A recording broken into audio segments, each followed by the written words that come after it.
এটাৰ পাছত আন এটা ভুৱা এনকাউণ্টাৰৰ তথ্য প্ৰথমে নগাঁৱৰ কৃতিকমল বৰাৰ এনকাউণ্টাৰ ভুৱা প্ৰমাণিত এইবাৰ ধেমাজিৰ নন্দিতা শইকীয়া হত্যাকাৰীৰ এনকাউণ্টাৰ ভুৱা ৰাজ্য জোকাৰি গৈছিল ধেমাজিৰ মৰিধল মহাবিদ্যালয়ৰ ছাত্ৰী নন্দিতা শইকীয়াৰ হত্যাত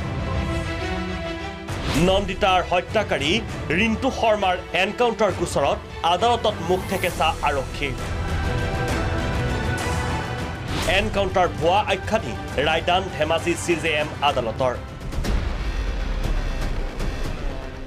2021 চনৰ 21 আগষ্টত ধেমাজি চহৰৰ মাজমজিয়াত দাৰে ঘপিয়াই নিশংসভাৱে নন্দিতা শইকীয়াক হত্যা কৰা ৰিন্তু শৰ্মাক 2021 4 ছেপ্টেম্বৰৰ নিশা ধেমাজি অসামৰিক চিকিৎসালয়লৈ নিয়াৰ পথতে আৰক্ষীৰ হাতৰ পৰা পলাবলৈ চেষ্টা কৰোঁতে আৰক্ষীয়ে বাধ্য হৈ গুলি কৰা বুলি এজাহাৰ দাখিল কৰিছিল আৰক্ষীয়ে উল্লেখ্য যে নন্দিতা শইকীয়াৰ হত্যাকাণ্ডৰ গোচৰ ফাষ্ট ট্ৰেক আদালতত চলি থকাৰ সমান্তৰালকৈ এনকাউণ্টাৰ গোচৰো চলি আছিল ৰিন্তু শৰ্মাৰ বিৰুদ্ধে আৰু এনকাউণ্টাৰ গোচৰৰ ৰায়দান প্ৰদান কৰি আদালতে ভুৱা আখ্যা দিয়ে এই এনকাউণ্টাৰ আৰু ঘটনাটোক লৈ বৰ্তমান ফাষ্ট ট্ৰেক কোৰ্টত চৰকাৰৰ হুকুম অনুসৰি ফাষ্ট ট্ৰেক কোৰ্টৰ গোচৰটো বিচাৰ চলি আছে উক্ত গোচৰটো সমান্তৰালকৈ আৰু এটা গোচৰ ৰিন্তু শৰ্মাৰ ওপৰত জাপি দিয়া হৈছিলে যে তেখেতে আৰক্ষী কাষ্টডিৰ পৰা পলাবলৈ বিচাৰিছিলে বুলি আৰু পলাবলৈ বিচৰাত তেখেতক এনকাউণ্টাৰ কৰা হৈছিলে তেখেতক গুলিবিদ্ধ কৰা হৈছিলে আৰু সেইটো গোচৰো সমান্তৰালভাৱে চলি আছিলে এতিয়া যিটো ইটো মাৰ্ডাৰ কেছটো নন্দিতা শইকীয়া মাৰ্ডাৰ কেছটো বৰ্তমানেও ফাষ্ট ট্ৰেক কোৰ্টত চলি আছে সাক্ষীবাদী লৈ আছে আৰু এই গোচৰটো যিটো আৰক্ষী কাষ্টডিৰ পৰা পলাব বিচাৰিছিলে সেই গোচৰটো সংক্ৰান্ততো সমান্তৰালভাৱে কোৰ্টত বিচাৰ প্ৰক্ৰিয়া চলি আছিলে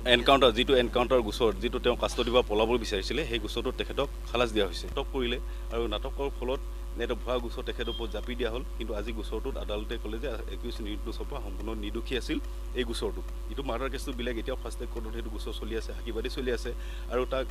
সাক্ষীবাদীৰ অন্তত যুক্তিতৰ্কৰ অন্তত আইনে যদি দোষী পায় তাক শাস্তি প্ৰদান কৰিব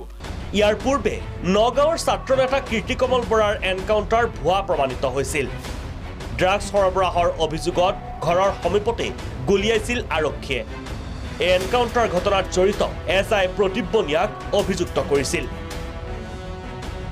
ইফালে ৰাজ্যত সংঘটিত ভুৱা এনকাউণ্টাৰ প্ৰসংগত এনকাউণ্টাৰ ঘটনাৰ বিতং শপতনামা দাখিলৰ নিৰ্দেশ ৰাজ্য চৰকাৰক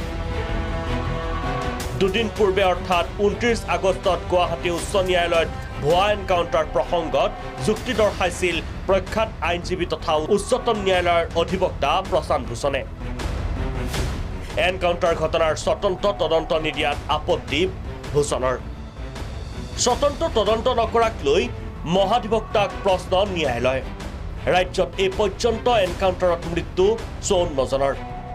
29 ছেপ্টেম্বৰৰ ভিতৰত বিতং শপতনামা দাখিলৰ নিৰ্দেশ ন্যায়ালয় দুটা এনকাউণ্টাৰ ঘটনা আদালতে ভুৱা আখ্যা দিয়াৰ পাছতেই অসম আৰক্ষীৰ বিগত সময়ৰ প্ৰতিটো এনকাউণ্টাৰ ঘটনাৰ ওপৰত সন্দেহ উপজিছে বিভিন্ন পক্ষৰ